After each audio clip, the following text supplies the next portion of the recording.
Hello everyone and welcome to my video portfolio. My project is called Metabud and it is a love story, but it's quite a long story before that, so let's jump right in. So Metabud is a short romance theme inspired by simulation hypothesis, Buddhism, and Metabolism Architecture.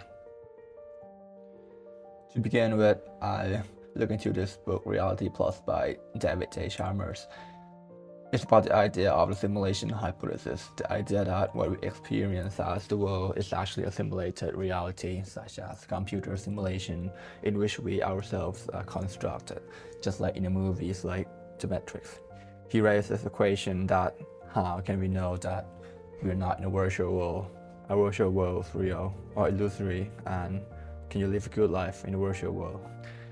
He said that virtual reality is a genuine reality, not an illusion or fiction, and we can live meaningful life in virtual reality, and we might be in a virtual reality already.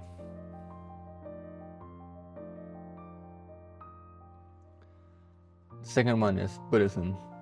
Buddhism means the philosophy or practice based on the teachings of the Buddha. It focuses on understanding the nature of suffering, the impermanence of life, and the path to the enlightenment through ethical living, meditation, and wisdom. Buddhism and simulation hypothesis.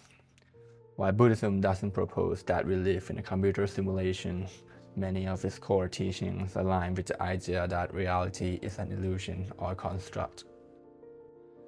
There are three terms that I want to mention, including samsara, maya, and nirvana.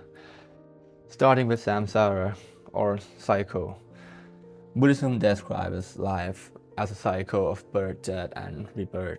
If our reality were a simulation, rebirth could be seen as a restarting of the program with a new character. Maya. Maya means illusion. Buddhism teaches that reality as we perceive is an illusion and that ultimate truth lies beyond material existence, just like the idea that our world might be an artificial construct.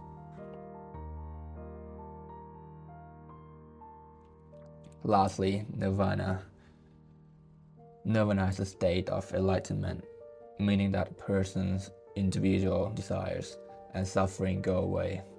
This could mean escaping the cycle completely. Well, this idea is not new. There are themes like The Matrix, Inception, or Westworld, etc. that use this idea. I was searching for the context and ended up choosing Tokyo, Japan. Tokyo is known for Zen Buddhism, but more importantly, there's an architectural style that is strongly related to Buddhism, which is Metabolism Architecture. Metabolism Architecture was a visionary post-war Japanese movement that redefined urbanism by treating buildings and cities as dynamic, evolving organisms. They rejected the idea of static architecture, instead using modular, prefabricated components that allow for expansion and transformation. The movement also reflected Buddhism and Zen principle, emphasizing impermanence, interconnectedness, and organic growth. Interestingly, there's some relation between metabolism and Buddhism. Impermanence and change. Metabolism architecture embraces transformation, treating buildings as temporary and evolving, just as Buddhism teaches that nothing is fixed and everything is in constant transformation. Interconnectedness and modularity. Modular units mirror Buddhism idea of all things being interdependent. Organic growth and regeneration. Metabolism envisions cities as organisms that grow, decay, and renew themselves, just like the cycle of birth, death, and rebirth. Minimalism and spirituality. By combining futuristic innovation with Japanese simplicity and Zen-inspired harmony, Metabolism design mirror Buddha's search for balance and adaptability. Kishore Kurokawa also mentioned that there is a direct connection between metabolism, cycles of change, and Buddhism reincarnation. He also mentioned that metabolism should really be called Metabuddhism. For the context, I choose Tokyo Bay as my main context. There's an iconic design of the Tokyo Bay planned by Kenzo Tanke in the 1960s. It was a blend of many plans in the past connecting two sides of the bay, acting as a spine that could grow over time. In the first prototype, I used all these ideas and created a story of a character in the Tokyo Bay entering the state of samsara, maya, and nirvana. But after the first prototype, I looked into the original idea of metabolism architecture more and found this book, Philosophy of Symbiosis by Kishore Kurokawa. In this book, Kurokawa presents his vision of architecture and culture as evolving through symbiotic relationships, not through conflicts or dominance, but through coexistence, hybridity, and mutual transformation. He opposes binary thinking like East and West, modern and traditional, and instead promotes a middle path that blends contrast. So after that, I created two characters and two simulations of the East and the West, and I decided to make this short film as a love story of Eastern Japanese guy and Western American girl who were supposed to be together but born in different simulations. I got some inspiration from a sci-fi romance theme such as The I Just Met Burl or Upside Down, where two characters cannot be together but manage to find a way. Then I recreated the Tokyo Bay in two versions. This is the first version of two cities, and then I later fully developed the whole two cities, two simulations, one as some more traditional wooden simplicity Japanese and one as westernized modern concrete brutalism which came to Japan during the World War. So after the first design of the city, I recreate the architecture and the elements with more details, which are from Metabolism Architecture, such as the Osaka Expo in the 1970s. And I apply it when two simulations start merging. Apart from the two simulations, there's an in-between simulation. This idea comes from the Japanese word enkawa, which means terrace or in-between space. In traditional Japanese houses, the enkawa is neither fully inside nor fully outside. It is a liminal zone, a place of transition, ambiguity, and coexistence.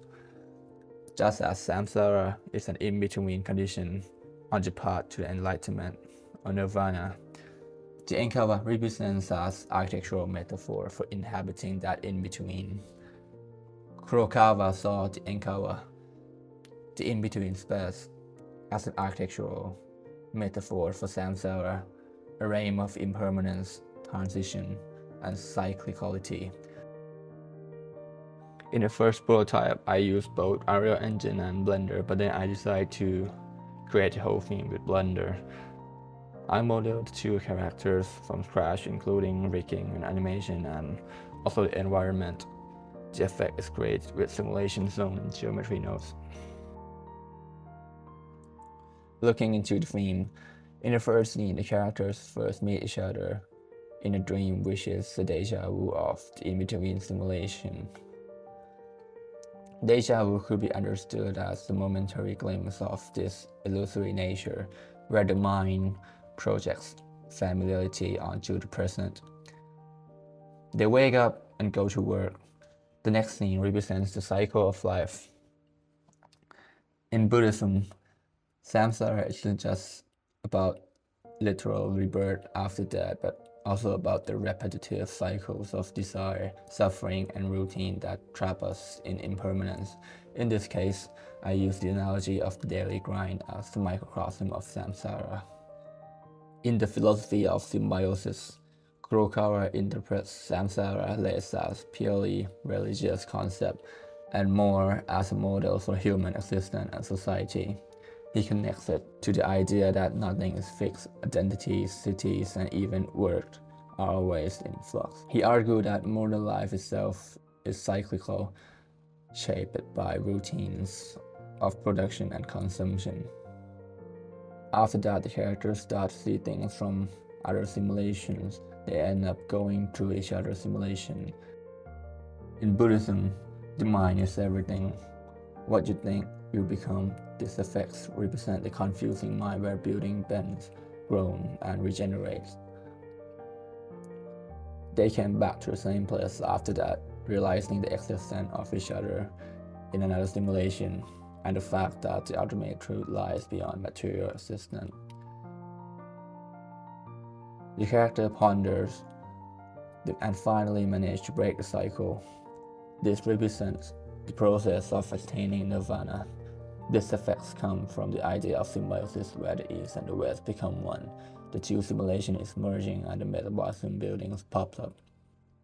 Lastly, the characters finally meet each other again and enter the in-between simulation, the space in between that they created and can be together, just like the first scene, making it a cycle where the beginning is the end and the end is the beginning.